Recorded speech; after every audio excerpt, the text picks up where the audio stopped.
Telephone அழைப்புகளில் வரும் airport வேலைக்கு செல்லலாமா, நம்பலாமா?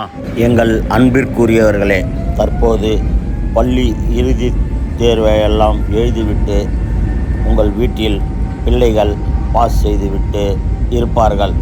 இப்போது இவர்களை குறிவைத்து ஒரு ஸ்கேம் நடந்து கொண்டிருக்கிறது. அதாவது நாம் எல்லோருக்கும் கப்பலில் வேலை, அதாவது மெரீனில் வேலை கிடச்சா நல்லாயிருக்கும், பேங்க்கு வேலை கிடச்சா நல்லாயிருக்கும், கஸ்டம்ஸில் வேலை கிடச்சா நல்லாயிருக்கும். இப்படிலாம் இருக்கும் பட்சத்தில் விமானத்தில், அதாவது ஏர்போர்ட்டில் வேலை கிடைச்சா நல்லாயிருக்கும்னு ஒரு தாட்ஸ் எப்போவுமே இருக்கும். ஆனால் அந்த ஏர்போர்ட் வேலையை குறிவைத்து இந்த காலர், அதாவது டெலிகாலர்ன்றவங்களை வச்சு இப்போ புது வகையான ஸ்கேம் நடந்து கொண்டிருக்கிறது. அதாவது விமான நிலையத்தில் வேலை, அங்கு எல்லா வேலையும், அதாவது ஹெல்ப்பர் வேலையிலேருந்து ஏர் ஹோஸ்டர்ஸு, இன்ஜின் பழுது பார்ப்பவங்க, ஹெல்ப்பர்ஸு, இது மாதிரின்னு சொல்லி வேலைங்களுக்கு ஆள் எடுக்கிறோன்னு சொல்லி ட்ரைனிங் பீரியடு என்று சொல்லி, அதாவது 3 மாதம் டு 6 மாதம் ட்ரைனிங் பீரியடு. அந்த நேரத்தில் நாங்கள் ஸ்காலர்ஷிப்பு மாதிரி 80% கொடுப்போம். சம்பளம் வந்து 30,000 ரூபாய் ஸ்டார்டிங்ன்றாங்க.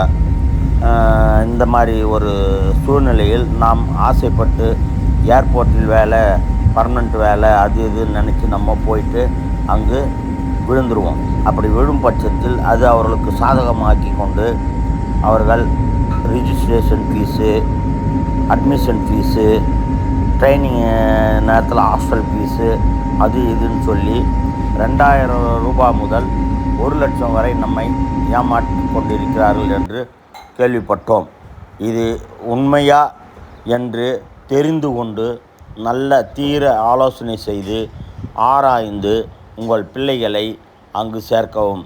வீணாக அவர்களுடைய எதிர்காலத்தை, அதாவது நீங்கள் இப்போ சேர்த்திங்கன்னா கூட 1 வருஷம் வீணாக போயிடும். அதுக்கு பிறகு அவங்கள காலேஜில் எடுத்து போய் சேர்க்குறதோ, வேறு எதனா ஒரு வேலையில் சேர்க்குறதோ, உங்கள் பணத்தையும் இழந்து மன கஷ்டமும் ஏற்பட்டு இந்த நிலை ஏற்படும். ஆகையானால் ஜனங்களே, நீங்கள் தயவு கூர்ந்து நன்றாக யோசியுங்கள்.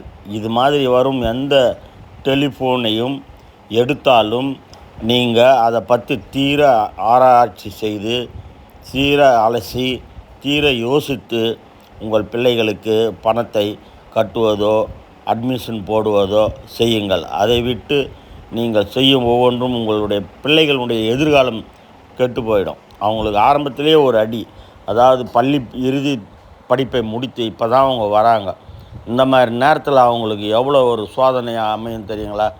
முதல் கோணம் முற்றும் கோணம்னுவாங்க. அந்த மாதிரி அவங்களுக்கு வேலைனாலுமே ஒரு பயம் வந்துடும். யாரை பார்த்தும் ஒரு அச்சம் ஏற்படும். நம்ம ஏமாற்றிடுவாங்களோ, நம்ம எல்லாம் இந்த காசு பிடிங்கிடுவாங்களோன்னு. அதெல்லாம் தவிர்க்க நீங்கள் பாருங்கள், இந்த மாதிரி வர டெலிஃபோன்களை நம்பாதீர்கள் என்று சொல்வதை விட தீர ஆலோசனை செய்து முடிவு எடுங்கள். இது உங்கள் பிள்ளைகளுடைய எதிர்காலம் மட்டுமல்ல, ஸ்கேமர்களுக்கு நாம் வழிவகுக்கக்கூடாது. இது ஒரு விழிப்புணர்வுக்காக உங்களுக்கு பகிரப்படும் ஒரு வீடியோவாகும்.